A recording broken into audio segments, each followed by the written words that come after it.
ओम शांति। आज मीठे बाबा की जो मुरली है ये नए साल की मुरली है। बाबा हमेशा 31 दिसंबर को आता था और मिलन मना करके 12 बजे के बाद बच्चों को नए साल की मुबारक दे करके ही जाता था और बहुत ही सुंदर ये नए साल का मिलन होता था। मैं मुरली पढ़ रही थी तो मैं याद कर रही थी कि हम लोग भी जब स्कूल में थे तो पेरेंट्स के साथ हर बार नए साल के मिलन के लिए ज़रूर आते थे मधुबन, और ये मुरली ज़रूर मैंने सन्मुख भी सुनी हुई होगी। पर समहाउ जब हम तब बाबा के सामने आते थे बच्चे के रूप में तो ज्ञान इतना समझ में नहीं आता था। आज भी ये मुरली पढ़ते हैं तो ऐसा लगता है पहली बार पढ़ी है, लेकिन फिर भी हर बार बाबा के घर आना आत्मा उस प्यार को, उस खुशी को, भगवान के प्यार को, प्योरिटी को अब्जॉर्ब करती है। भले ज्ञान बाद में समझ में आता है लेकिन वो सारी फीलिंग्स को अब्जॉर्ब करती चली जाती है और फिर समय पर जब उसको आवश्यकता होती है तो उसको पता होता है कि कहाँ जाना है। इसलिए बहुत ज़रूरी होता है कि हर पेरेंट अपने बच्चों को भी बाबा के घर ज़रूर लेकर के आए। तो आज की जो बाबा की मुरली है, बाबा कहता है कि जो नवयुग रचने वाला बाप है वो अपने मास्टर नवयुग रचता को नवयुग की मुबारक देने के लिए आया है। अब ये भी बहुत सुंदर है कि बाबा की बुद्धि हमेशा बेहद में होती है, तो हमें भी बेहद का बाप बेहद की प्राप्ति याद दिलाता है। आए तो हम न्यू ईयर सेलिब्रेट करने, पर बाबा ने कहा बाबा नए साल की बधाई मुबारक बाद में देता है, पहले नवयुग की मुबारक दे रहा है। क्योंकि ये तो किसी ने सोचा ही नहीं ना कि भगवान आकर के नए युग की स्थापना कर रहा है। भले हम कहते थे हेवनली गॉड फादर, भगवान हथेली पर बहिष्ट लेकर आया है, लेकिन समझा नहीं कि सच में भगवान आकर पहले तो हम बच्चों को पतितों से पावन बनाता है, देवी देवता बनाता है, और हमें तैयार करके प्रकृति को भी नया, वस्तु को भी नया बनाता है। जो बाबा ने कहा देखो आपकी दुनिया में भले नया साल है, आप सब एक दूसरे को कहेंगे हैप्पी न्यू ईयर, पर क्या अगले दिन से कुछ नया होता है? प्रकृति भी पुरानी, संस्कार भी पुराने, हम भी पुराने। थोड़ा बहुत कोई अगर रेजोल्यूशन लेता भी है लेकिन हम सब जानते हैं कि वो भी 10-15 दिन तक चलता है। माना कोई संकल्प लेता है हम नए साल में ये नहीं करेंगे, पहले तो वो होता भी थोड़ा ऊपरी लेवल का ही है। संस्कारों और विकारों को छोड़ने का तो जल्दी से कोई संकल्प नहीं लेता है न कोई लेंगे अच्छा हम जल्दी उठेंगे, हम शराब नहीं पिएंगे, वो भी कुछ दिन चलता है। तो नया साल है लेकिन नवीनता क्या है? पर बाबा ने कहा आपकी नवयुग में सब कुछ नया है। आत्मा भी प्योर है, आत्मा को मिलने वाला वस्त्र शरीर भी प्योर है, प्रकृति भी नई है, प्रकृति में हर वस्तु वो भी नई है, 5 तत्व ही नए हैं, आपका फर्नीचर भी नया है, सब कुछ नया होगा। तो बाबा नए साल से पहले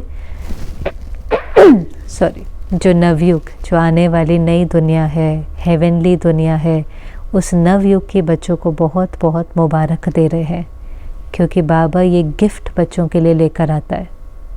देखो ना, बाबा आया और ये गिफ्ट, नई दुनिया की गिफ्ट बच्चों के लिए लेकर आता है।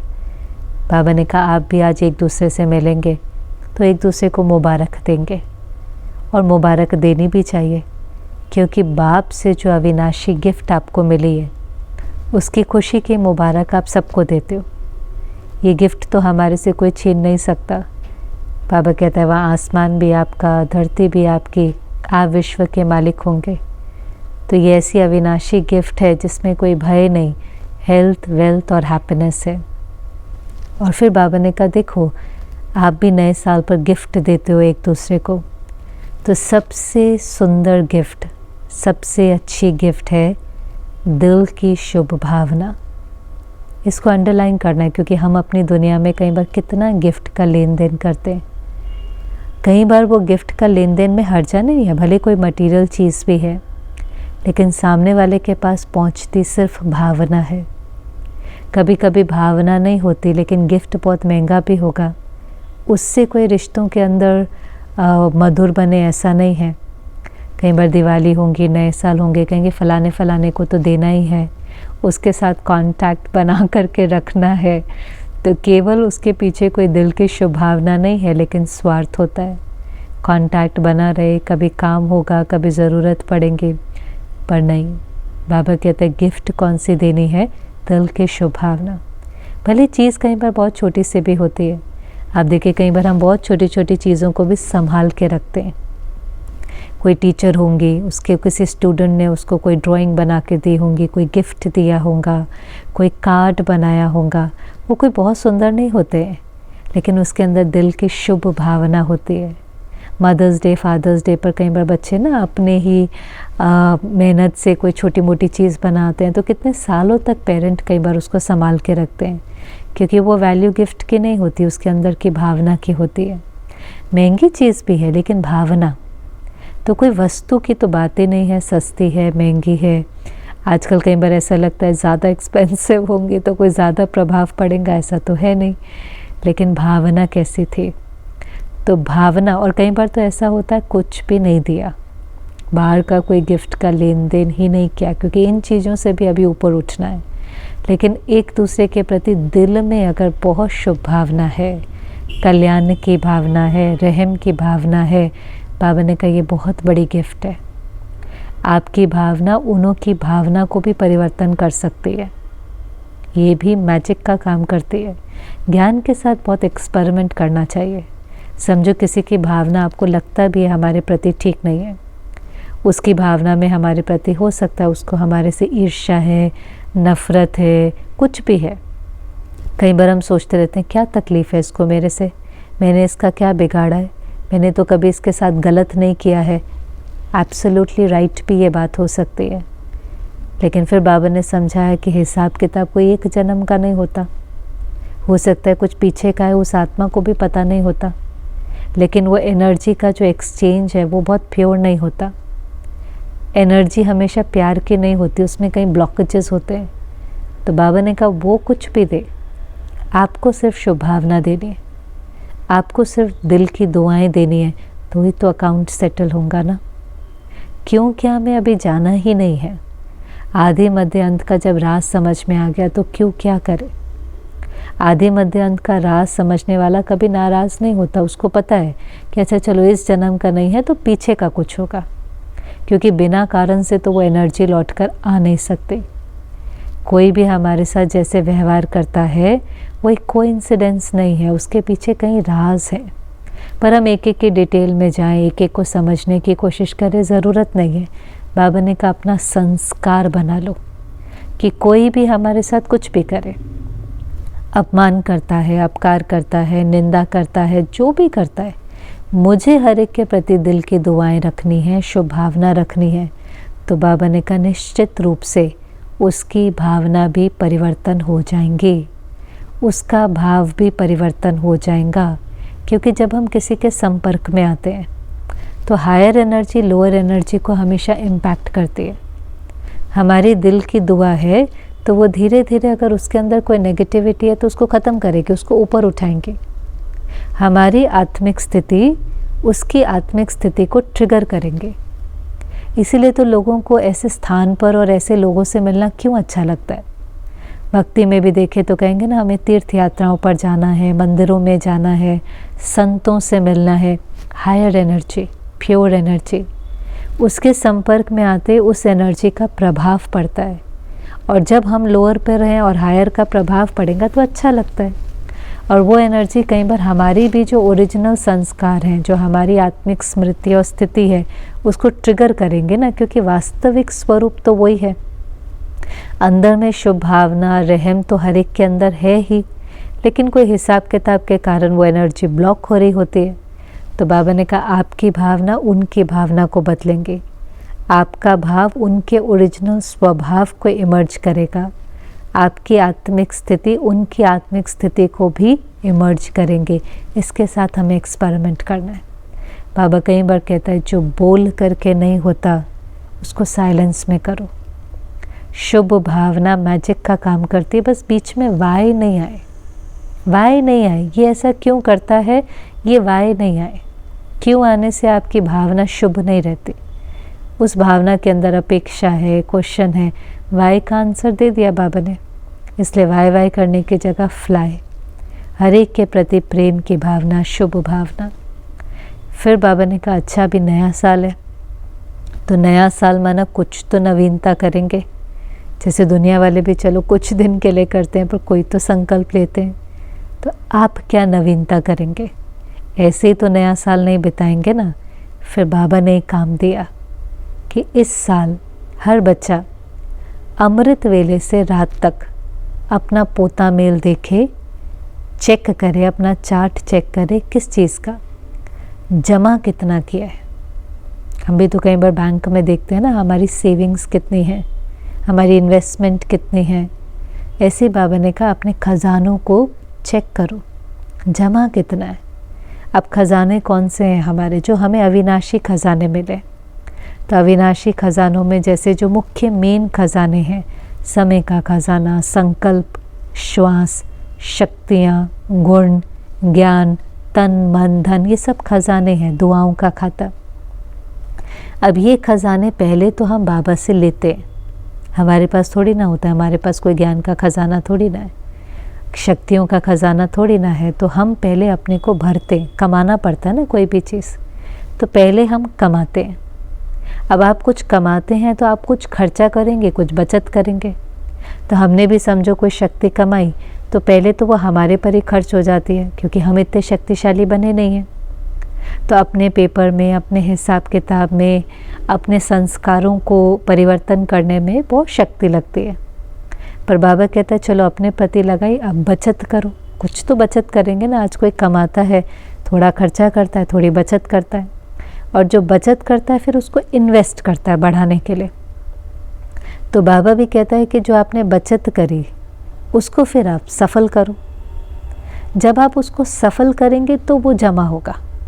सेविंग्स कब होंगी? आपने पहले उसको बचत करी, बिल्कुल जैसे धन के लिए हम करते हैं, पहले कमाते हैं, थोड़ा अपने पे खर्चा करते हैं, थोड़ी सेविंग्स करते हैं, फिर उस सेविंग्स को कहीं इन्वेस्ट करते हैं। तो जहाँ इन्वेस्ट करते हैं वो क्या है? वो हमारा जमा है ना, वो सेविंग्स ही तो है। पर सेविंग्स भी हम अपने पास नहीं रखते, हम उसको बढ़ाना चाहते हैं। तो बढ़ाने के लिए हम उसको कहीं इन्वेस्ट करेंगे। कोई उसको शेयर्स में इन्वेस्ट करता है, कोई प्रॉपर्टी में करता है, कोई गोल्ड में करता है, कोई बैंक में रखता है, कहीं तो रखते हैं, क्योंकि हम समझते हैं इसको लगाएंगे तो इस पर इंटरेस्ट आएगा, ये बढ़ता चला जाएगा, और यही समझदारी है। ऐसे जो खजाने हमें मिलते हैं, पहले तो हमने कमाए, कुछ खर्चा अपने पर किया, थोड़ा जमा किया, फिर हम सेवा करते हैं। सफल करना है, उसको इन्वेस्ट करना है, चाहे वो आपका तन है, आपका मन है, आपका धन है। बाबा कहते हैं लगाओ उसको, बाबा के कार्य में लगाओ, सफल करो उसको। और जो हम सफल करते हैं वो एक्चुअली में हमारा जमा होता जाता है, क्योंकि बाबा ने कहा ये जमा का समय है। अभी जमा जो करेंगे उससे 21 जन्मों की प्रारब्ध भोगेंगे। जैसे हमारे जीवन में भी तो कहते हैं ना, ये जमा का समय है, फिर ओल्ड एज में काम आएगा, रिटायरमेंट के बाद काम आएगा। तो एक पीरियड होता है जमा का, कि इसमें आपके पास पूरी एनर्जी है, समझ है, आप जमा कर लो। ऐसे ही संगम युग जमा का युग है। सतयुग और त्रेता प्रारब्ध का युग है, वो जमा का युग नहीं है। वहाँ किसको आप ज्ञान सुनाएंगे? वहाँ तो सबके पास सब कुछ है, वहाँ सब आत्माएं अपनी प्रारब्ध भोग रही हैं। वहाँ आपको खजाने के सफल करने की ज़रूरत नहीं है, और ना आपके खजानों की किसी को आवश्यकता है। तो यहाँ पर श्रेष्ठ कर्मों की जो पूंजी है, सफल करेंगे, श्रेष्ठ कर्म है, इससे जो खाता जमा होगा उसकी प्रारब्ध बाबा कहते 21 जन्म मिलती है।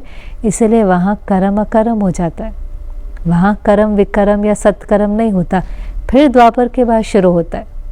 अच्छा कर्म किया तो सत्कर्म है, गलत कर्म किया तो विकर्म है, क्योंकि देभान है, विकार है, तो विकर्म भी होते हैं, सत्कर्म भी होते हैं।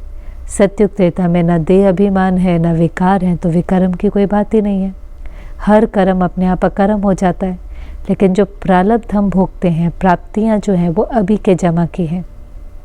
इसलिए बाबा कहता है अब नहीं, स्लोगन क्या है? अब नहीं तो कभी नहीं। पर ये हम दिमाग से समझते हैं। बाबा ने क्या आप ये दिल से भी समझते हो? अगर आप दिल से समझो तो कितना अपने खजानों को सफल करो, कितना एक एक खजाने के प्रति आपका अटेंशन हो। जैसे धन का खजाना है, कितना अटेंशन होता है। देखो आज 1 रुपया भी गिर जाए तो हम छोड़ते थोड़ी ना, हम उसको उठाते हैं। 1 नोट भी ना मिला हो कोई तो हम कितना ढूंढते हैं, कितना दिमाग लगाते हैं, कहाँ खर्चा मैंने किया, कहाँ गया, किधर मैंने रख दिया, छोड़ते थोड़ी ना है।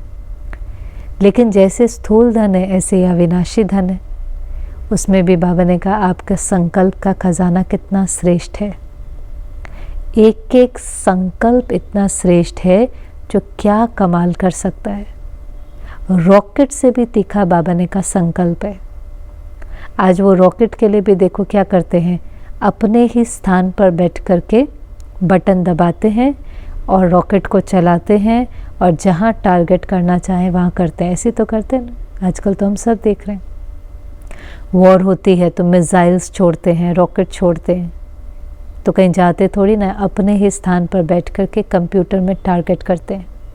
वहाँ से रॉकेट निकलता है, जहाँ टारगेट करते हैं वहीं पर जा कर के पहुँचता है। लेकिन ये तो मनुष्य ने बनाया है, और मनुष्य माना रॉकेट बनाने वाला, रॉकेट रचना हुई ना, हम उसके रचता हैं। तो हम जो रचता हैं उसने पहले तो संकल्प की रचना करी, तो ही तो फिर वो चीज़ भी सिद्धि दिखाई दी। तो बाबा ने कहा उसके अंदर इतनी पावर है तो आपके हर संकल्प के अंदर कितनी पावर है। इसलिए तो कहते हैं संकल्प से सिद्धि। सिद्धि माना सफलता। आप जो संकल्प करेंगे वो सफल हो जाएगा। एक्चुअली हमारी जो जीवन है उसका आधार हमारे संकल्प है। कोई इतना संकल्पों के ऊपर अटेंशन देता है, इतना अटेंशन देता है, इसलिए उसको जीवन में मिरेकल सिद्धियाँ, सफलता मिलती हैं। और कोई है जिसको ये आभास ही नहीं होता कि मेरे मन में क्या चल रहा है। 1 मिनट में 40 जितने संकल्प चलते हैं, तनाव हो तो 60 भी हो जाते हैं। 1 मिनट में, 1 घंटे में कितने, 1 दिन में कितने, हज़ारों। ये एक एक संकल्प एक बीज के बराबर है। उस बीज का फल निकलेगा। हम सारा समय फल देखने में लग जाते हैं, फल अच्छा नहीं है, फल अच्छा नहीं है। फल तो रिज़ल्ट है, वो तो अपने आप अच्छा निकलेगा अगर आपने बीज ठीक बोया है। बीज बोने का भी समय होता है, फिर बीज को बोना, उसको पानी देना, उसको सही धूप देना, उसकी संभाल करना, धीरे धीरे वो पेड़ बन जाएगा, उसमें से फल तो निकलना ही है। ऐसे हर श्रेष्ठ संकल्प में सिद्धि समाई हुई है। और बाबा ने तो कितने श्रेष्ठ संकल्प दिए। जो हमारे सारे स्वमान हैं वो एक एक बीज है। मैं सफलता स्वरूप हूँ, ये आपने बीज बोया। अगर आप बार बार कहेंगे मैं आत्मा सफलता स्वरूप हूँ, तो निश्चित रूप से आपको जीवन में सफलता मिलेगी। मैं आत्मा विश्व कल्याणकारी हूँ, आप बोलते जाएंगे, सोचते जाएंगे, इसके ऊपर पूरा निश्चय होगा। ये बीज आपने बोया। आप देखें बाबा कैसे आपसे विश्व का कल्याण कराएंगा। गुलजार दादी कई बार सुनाती थी, बाबा कहता था आप बच्चे, छोटे छोटे बच्चे थे स्कूल में, 80 छोटे बच्चे थे, कहते थे, बाबा कहते थे आप सब बच्चे विश्व कल्याणकारी हो। तो कहा हम हंस के कहते थे बाबा हमने तो विश्व का नक्शा भी नहीं देखा है। अब आप देखो बाबा ने वो बीज उनके अंदर बो दिया था, भले उन्होंने नहीं देखा था, भले उनको उसका कोई लॉजिक नहीं पता, थ्योरी नहीं पता, नक्शा नहीं देखा, यही नहीं पता विश्व कहाँ है, कैसे जाना है, पर बीज तो बो दिया ना। बाबा ने बीज बोया, उन्होंने स्वीकार कर लिया, निश्चय कर लिया, बाबा कह रहा है तो होना तो है ही। बाबा ने कहा विश्व कल्याणकारी है, भले हमने नक्शा देखा है नहीं देखा है, बाबा हमारे द्वारा विश्व का कल्याण कराएंगा। और इतना नशा होता था कि जब उनके परिवार वाले भी कहते थे चलो आपकी पढ़ाई पूरी हो गई, अब वापस आ जाओ, क्योंकि बोर्डिंग स्कूल में गए थे, ओम निवास स्कूल था, लौकिक अलौकिक पढ़ाई बाबा दोनों पढ़ाता था। पढ़ाई पूरी हो गई तो सब कहते थे वापस आ जाओ, वापस आ जाओ। तो उन्होंने कहा नहीं, हमने तो विश्व का कल्याण करना है। तो हंसते थे कि आप छोटे छोटे बच्चे क्या विश्व का कल्याण करेंगे। लेकिन निश्चय इतना होता था तो कहते थे आपने महाभारत सुनी है, पढ़ी है? तो ये तो भारत के शास्त्र हैं, सबने पढ़ी होती थी। तो कहते थे हाँ। तो कहते थे देखो उसमें 5 पांडव हैं, 5 पांडव अगर जीत प्राप्त कर सकते हैं युद्ध के मैदान में, तो हम तो 80 हैं, हम क्यों नहीं विश्व का कल्याण कर सकते हैं। तो फिर कहते थे कि इन बच्चों से तो कोई नहीं जीत सकता। पर निश्चय था, बाबा ने वो बीज बोया, उन्होंने स्वीकार किया, उन्होंने भी अपने मन में कहा हाँ मैं आत्मा विश्व कल्याणकारी हूँ। तो बाबा ने उन्होंने विश्व का कल्याण कराया ना। ऐसे ये सब संकल्प हैं। मैं मास्टर सर्वशक्तिवान हूँ, मैं बाबा के साथ कंबाइंड हूँ, भगवान मेरा साथी है, मैं पूज्य आत्मा हूँ, मैं पूजनीय हूँ, मैं फरिश्ता हूँ। कोई भी संकल्प का बीज बोले, बीज बोएंगे।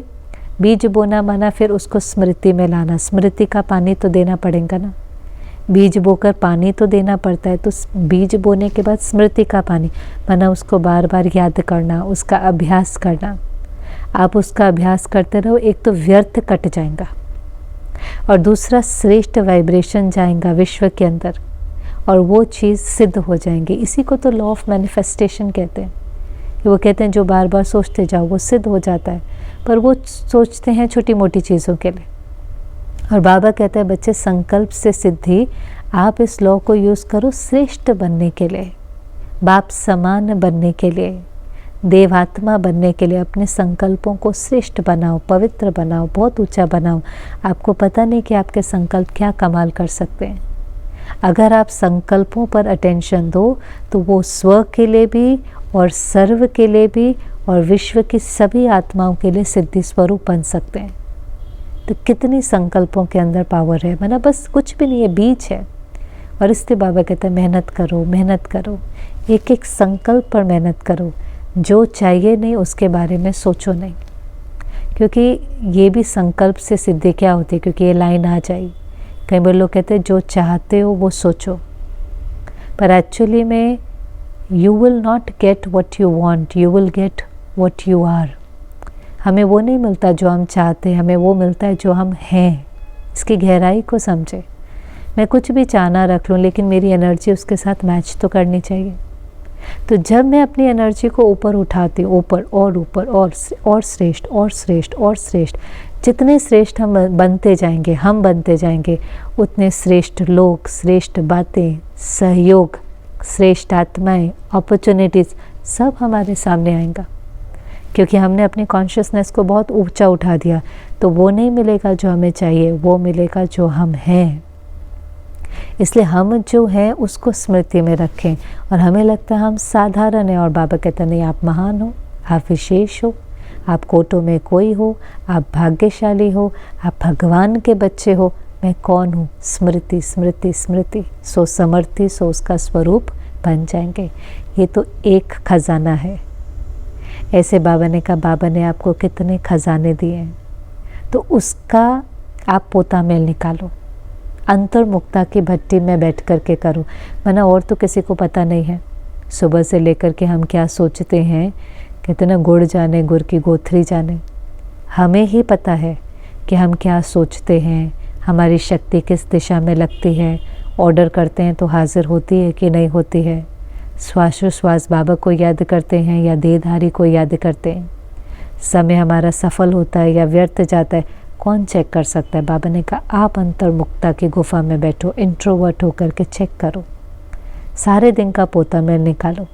देखो मेरा एक एक संकल्प समर्थ है, व्यर्थ है, साधारण है, सिद्धि स्वरूप है, क्या है, चेक करो। क्योंकि पहले सफलता वर्ष मनाएंगे, फिर प्रत्यक्षता वर्ष मनाएंगे। हम सबको होता है बाबा प्रत्यक्ष हो जाए, बाबा प्रत्यक्ष हो जाए। लेकिन बाबा ने कहा बाबा को प्रत्यक्ष करने से पहले आपको सफलता स्वरूप बनना है। मैंने जो खजाने मिले हैं उन खजानों को जमा करके सफल करना है। सफल करना माना अपने प्रति कहते ना, ये चीज़ मैंने सफल करी, यूज़ करी। सफल करी माना मैंने इसको यूज़ भी किया, लेकिन अच्छे से यूज़, ये सफल हो गई, नुकसान नहीं हुआ, कुछ भी इसमें लॉस नहीं हुआ। ऐसे ही खुद के प्रति भी सफल करो, औरों के प्रति भी सफल करो, विश्व के प्रति भी सफल करो। पर उसकी विधि वही है, बाबा से लेना, बचत करना, जो बचत किया है उसको इन्वेस्ट करना, मना सफल करना, वो आपका जमा का खाता बढ़ता जाता है। चाहे वो स्थूल धन भी है। स्थूल धन में भी आप देखें, चलो हमें शक्ति का खजाना समझ में नहीं आता, पर धन का खजाना तो सबको समझ में आता है, चाहे ज्ञानी है या अज्ञानी है। अगर किसी को दान करना है, डोनेशन देनी है, मुझे होता है मैं दान करूं, स्कूल बनाऊं, धर्मशाला बनाऊं, हेल्थ केयर इंडस्ट्री में डालूं, मुझे दान करना है। तो पहले तो मुझे कमाना पड़ेगा।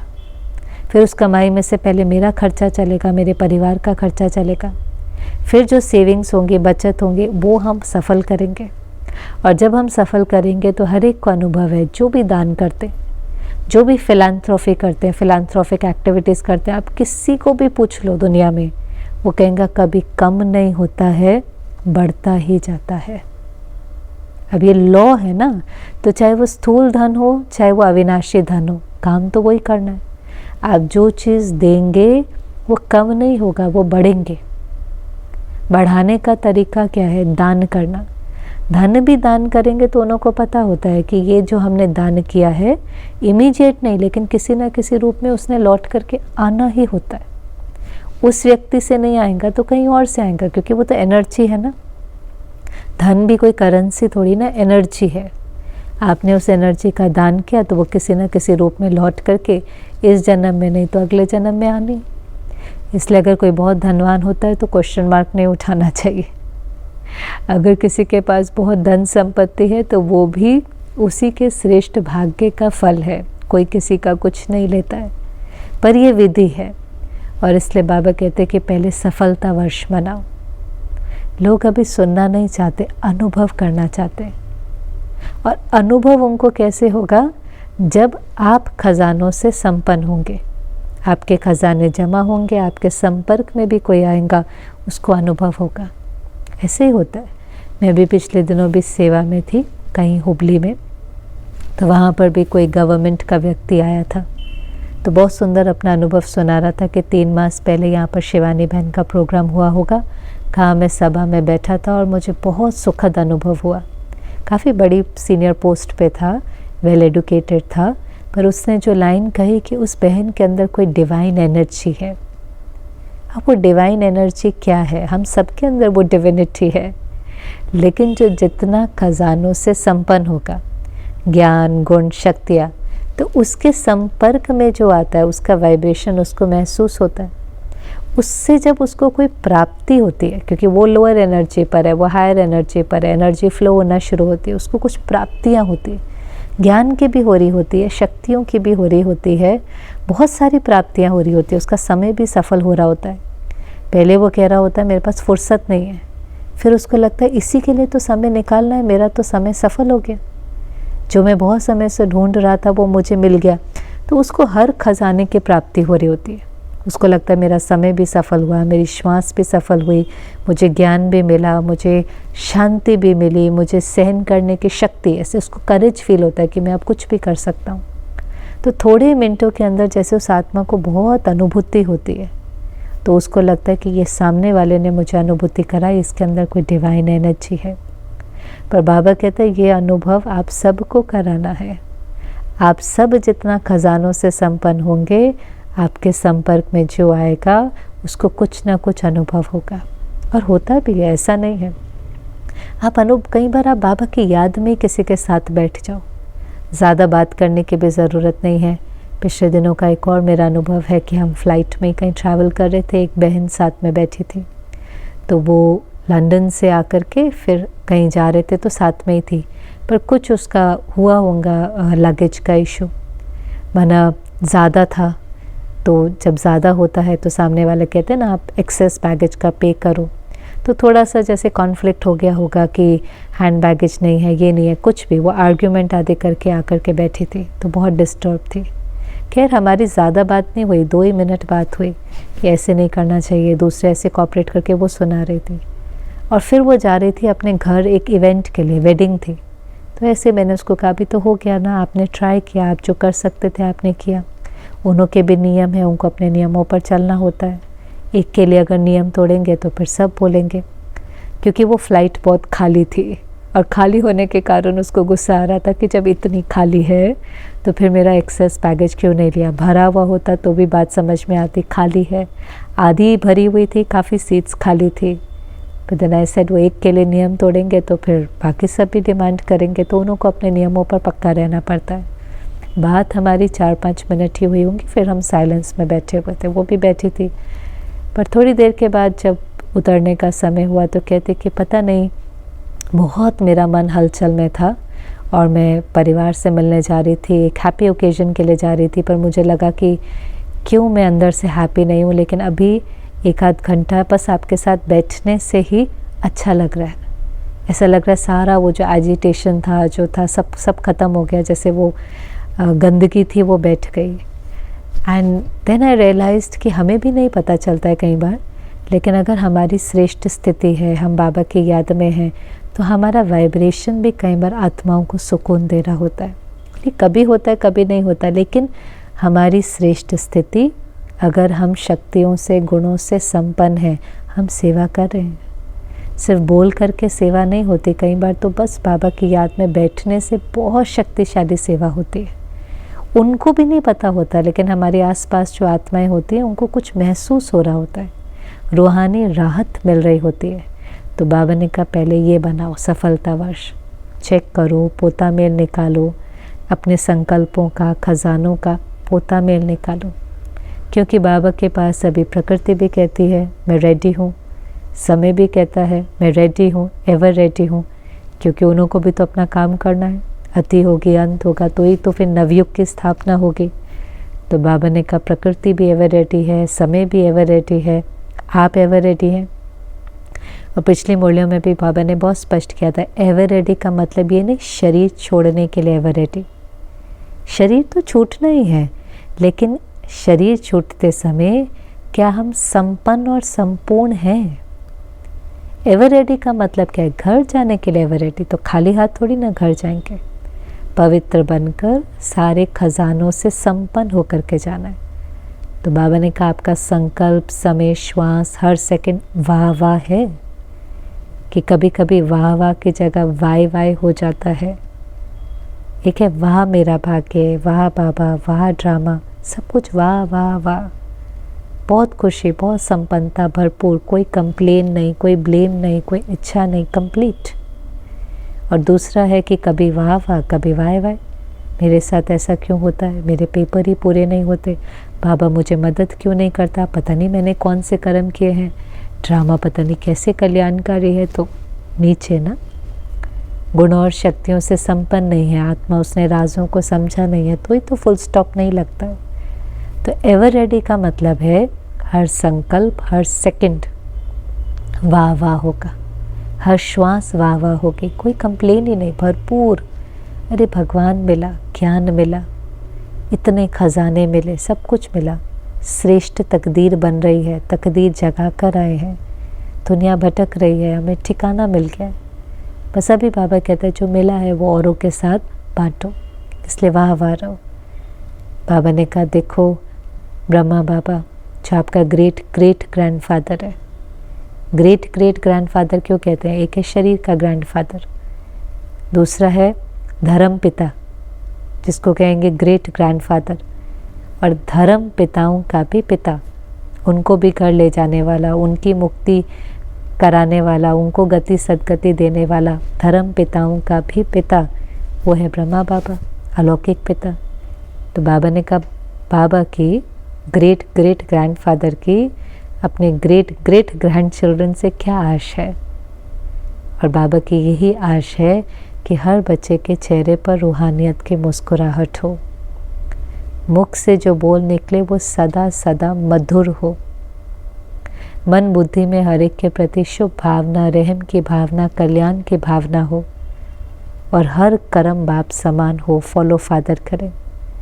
तो टोटलिटी में नए साल में बाबा हमें पूरा नया बना रहा है। जैसे वो कई बार मेक ओवर करते हैं ना, तो बिल्कुल सब नया हो जाता है। ऐसे बाबा कहते संकल्प भी श्रेष्ठ, समय भी श्रेष्ठ, श्वास भी सफल हो, तन मन धन भी सफल हो, ज्ञान गुण शक्तियाँ, और फिर वो स्वरूप बाहर दिखाई दे। अंदर सब सफल करेंगे तो बाहर क्या दिखाई देगा? चेहरे पर रूहानियत की मुस्कुराहट, औरों को भी खुशी प्रदान करे, मुख के अंदर मधुरता के बोल। बाबा ने कहा लंबे समय अगर आपके बोल मधुर होंगे तो वो वरदानी बन जाएंगे।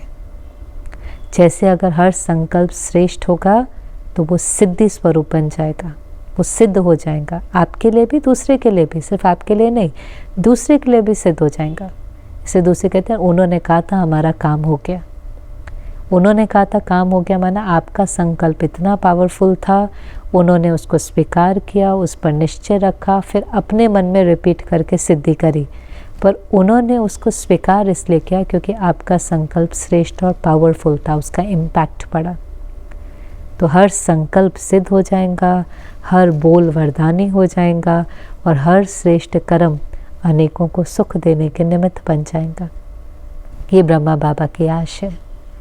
फिर तो सभा में यूथ वाले भी बैठे थे, क्योंकि 31 जनवरी के समय देखो बच्चों की छुट्टियां होती हैं, तो विदेश से भी बच्चों का भी ग्रुप आता था, यूथ का भी आता था, बच्चों का भी आता था।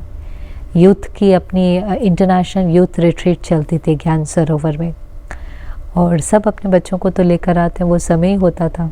जैसे मैंने कहा, हम लोगों ने भी कितने साल फिक्स्ड होता था 28 के आसपास मधुबन पहुंचना और 1 को फिर बाबा के घर से जाना, और आदत थी, अच्छा लगता था। नहीं भी कुछ समझ में आए, बहनों से मिलना, मधुबन में आना, वो साल का एक नया वाइट ड्रेस मिलना वो सब फिक्स था। और उस प्रकार की सस्टेनेंस पे देखो कितना इमोशनली स्ट्रॉन्ग बना देती है। तो उस समय भी यूथ आए हुए हैं और बाबा ने कहा, बाबा ने सबके अनुभव सुने, बाबा ने सुने, और बाबा ये कहता है कि ये जो रूहानी अनुभव है इनको अविनाशी बनाओ, सिर्फ मधुबन में नहीं करो। वापस जाएंगे 3 मास में तो आ नहीं पाएंगे, शायद साल के बाद आएंगे, लेकिन जो आपने अनुभव किए हैं रूहानी अनुभव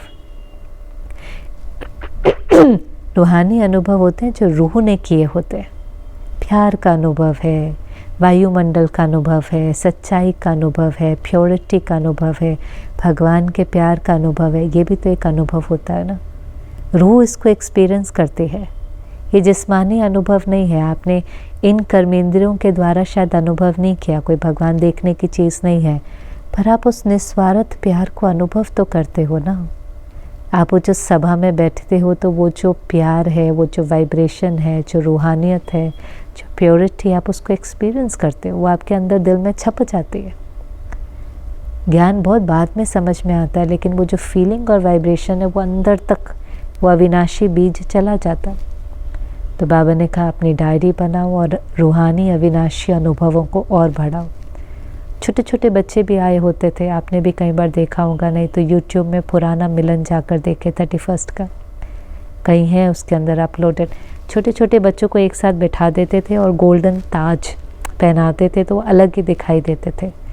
कैमरा कई बार जब घूमता था ना, तो वो समझो 100 बच्चे हैं एक साथ बैठे हैं और सब ने गोल्डन ताज पहना है, तो 20-25 हज़ार की सभा में अलग दिखाई देते थे। विदेशियों का ग्रुप होता था कई बार, तो बाबा कहता था, अरे देखो इन्हों को तो अभी से ताज मिल गया, हम सब तो ताज लेने की मेहनत करें, इनको अभी से ताज मिल गया।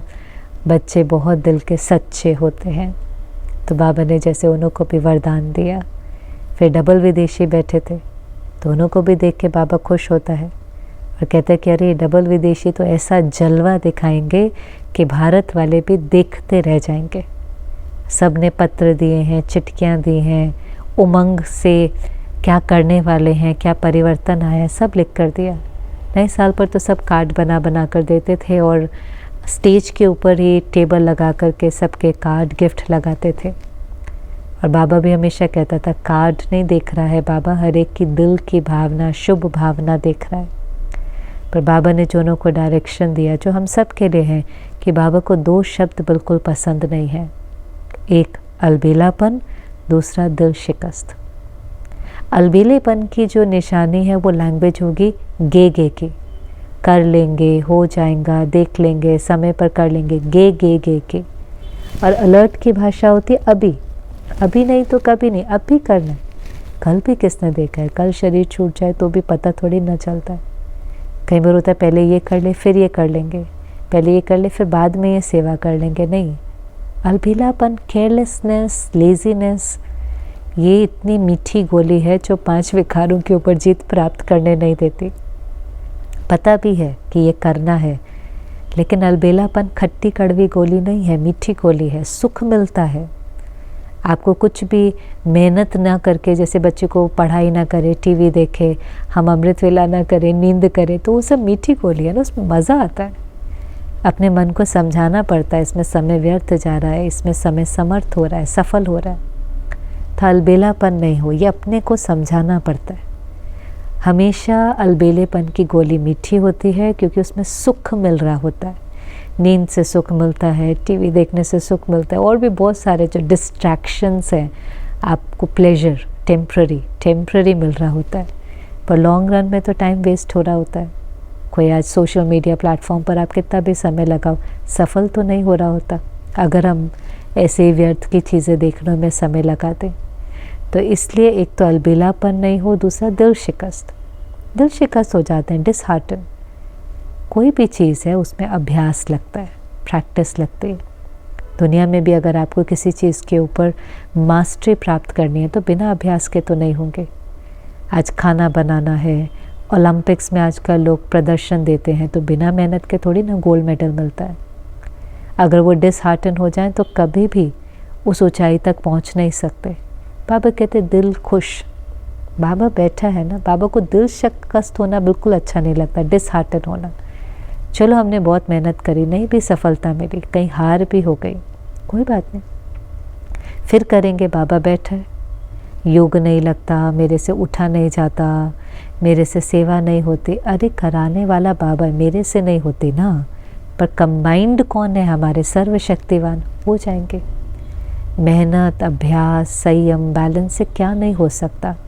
पर हम में से मेजॉरिटी दुनिया में, चाहे वो स्पिरिचुअलिटी है या कोई भी दूसरी चीज़ है, गिव अप कर देते हैं। और सफल वही होता है जो गिव अप नहीं करता। और वैसे भी किसी भी फील्ड में इनिशियल साल तो थोड़े मेहनत के होते ही हैं। आज आप कोई बिज़नेस खोलो, कोई स्पोर्ट सीखो, सबसे ज़्यादा मेहनत इनिशियल सालों में होती है। फिर धीरे धीरे एक्सपीरियंस बढ़ जाता है, मास्टरी आ जाती है, फिर मौज के दिन भी आते हैं। पर थोड़ा समय तो वो मेहनत होती है क्योंकि समझ नहीं है। ऐसे आत्मा के ऊपर जंग चढ़ी हुई है, शुरू में ज़्यादा मेहनत होती है, जंग निकलती जाती है, साल जंग निकलती जाएंगी, आपको याद करना ही नहीं पड़ेगा, बाबा ही याद आएगा। और कौन याद आएगा, और है कौन, और किसी से मिलता क्या है जो याद आएगा, बाबा ही याद आएगा। इसलिए बाबा कहते हैं दिल शिकस्त नहीं, बड़ी दिल खुश रखो, बड़ी दिल रखो। तो बाबा ने कहा डबल विदेशियों में भी कुमारियाँ भी हैं, प्रवृत्ति भी है, सब हैं, छोटे बच्चे भी हैं, तो कमाल है तो कमाल ही है जो बाबा को पहचाना, भिन्न धर्म, कल्चर, खान पान होते हुए भी पहचाना, और बहुत प्यार से मर्यादाओं पर चलकर एग्जाम्पल बनते हैं। और फिर तो लास्ट में बाबा उन्हों से मिला जो पहली बार आए थे, तो वो भी बहुत बड़ी सभा होती है। तो बाबा ने कहा आपके भी कमाल है, अकल है जो बाबा को पहचान करके टू लेट से पहले आ गए। तो कम से कम बैठने को मिला, रहने को मिला, क्योंकि अब ये 2001 तक भी बहुत भीड़ हो गई थी। सबको छुट्टी होती थी मिलन में आने के लिए, अभी इतना नहीं था कि इस जोन को इतनी संख्या। अभी तो क्या होता है, इस जोन को इतनी संख्या तो करते करते सेंटर तक, इतने बड़े बड़े सेंटर होते हैं तो भी 10-15 की संख्या पहुंचती है। कई बार सोचते हैं कौन जाए कौन ना जाए, ऐसा हो जाता है। लेकिन तब तक इतनी नहीं थी, अभी सब जाते थे, लेकिन फिर भी हॉल भर जाता था। तो बाबा कहता था देखो उस समय ऐसा नहीं था आप एक ही बार जा सकते हैं, आप कितने भी मिलन में कई बार चले जाते थे। शांतिवन बन गया था ना, तो बड़ा था, तो कई बार एक के साल में 2-3 बार भी कहीं चले जाते थे। धीरे धीरे परिवार बढ़ता चला गया, नियम बनते चले गए। तो बाबा ने कहा देखो अभी तो बैठने को मिला है, फिर क्यों में खड़ा होना पड़ेगा, वो समय भी आएगा जब जितनी आत्माएं बाबा को चाहिए संपन्न हो जाएंगी, तो पर्दा तो खुल ही जाएगा, कोई इंतज़ार तो नहीं करेगा। हाँ, तब तक इंतज़ार कर रहा है जब तक हम तैयार नहीं हुए। जैसे आप देखो कोई हमारा गेट पर इंतज़ार कर रहा हो, थोड़ा समय करता है, थोड़ा समय खुशी से करता है, फिर इरिटेट होता है, फिर छोड़कर चला जाता है। तो प्रकृति और समय भी थोड़ा तो प्यार से इंतज़ार करेंगे, फिर थोड़ा हलचल भी करेंगे, और फिर तो जो उनको करना है वो करेंगे। हम रह जाएंगे, जो बाबा कहते पश्चाताप भी होगा और सज़ा भी खानी पड़ेंगे। इसलिए इंतज़ार, जब वो इंतज़ार कर रहे हैं तो ठीक है, हमें अपना इंतज़ाम कर लेना चाहिए। हमें उस चीज़ का इंतज़ार नहीं करना कि कब विनाश होगा, वो तो होना ही है। होना क्या है, वो कोई ऐसे एक बड़ी लीला थोड़ी ना है, एक प्रकार से सटल रूप में तो शुरू हो ही क्या है परिवर्तन का कार्य। इसलिए हमें जल्दी जल्दी अपने को परिवर्तन करके बाप समान बनना है, ये हमें संकल्प लेना है। भले हमारे लिए अभी नव वर्ष नहीं है, नया साल नहीं है, पर बाबा कहता है कि ब्राह्मणों का तो हर दिन ही नया साल है। जब संकल्प कर ले वहाँ से नवीनता शुरू हो जाती है। तो आज हम भी संकल्प करते हैं कि अपने खजानों को सफल करेंगे, उन्हों को जमा करेंगे, तो ही सफलता वर्ष बनेगा, तो ही बाबा की प्रत्यक्षता भी होंगी। तो मुरली तो हमने सुनी, पर आपको भी जो पॉइंट टच होती है वो ज़रूर नोट करें, डायरी में नोट करें, कमेंट सेक्शन में लिखें उसको। जब लिखते हैं तो वो स्मृति हमारी पक्की होती है। ओम शांति।